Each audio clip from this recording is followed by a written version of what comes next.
আজকে রান্না করব ছোট বাটা মাছ। তার জন্য একটি পাত্রে কালো সর্ষে, সাদা সর্ষে, পোস্ত, কাঁচা লঙ্কা জল দিয়ে ভিজিয়ে রেখে দেবো।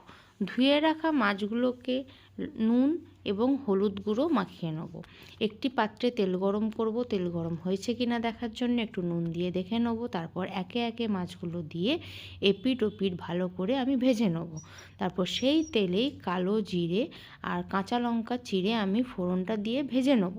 ফোড়ন ভাজা হয়ে গেলে এরপর কেটে রাখা পেঁয়াজগুলো দিয়ে দেবো। ভালো করে নেড়ে নিয়ে একটু নুন দিয়ে দেবো যাতে পেঁয়াজগুলো তাড়াতাড়ি সেদ্ধ হয়ে যায়।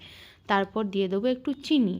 তারপর আবার নেড়ে নেবো। তারপর কুচিয়ে রাখা টমেটো দিয়ে দেবো। তার সঙ্গে দিয়ে দেবো একটু নুন যাতে টমেটোগুলো আমার তাড়াতাড়ি সেদ্ধ হয়ে যায়। এরপরে দিয়ে দেবো হলুদ গুঁড়ো। তারপর দিয়ে দেবো শুকনো লঙ্কা গুঁড়ো দিয়ে ভালো করে মশলাটা কষিয়ে নেবো। দেখুন মশলা কষানো হয়ে গেছে। এরপর দিয়ে দেবো জল দিয়ে ভালো করে নেড়ে নিয়ে তারপর দিয়ে দেবো ঢাকনা দিয়ে ফুটিয়ে নেওয়ার পর দেখছি ফুটে গেছে। এরপর দেবো হচ্ছে ওই করে রাখা পেস্ট দিয়ে ভালো করে নাড়িয়ে নেব।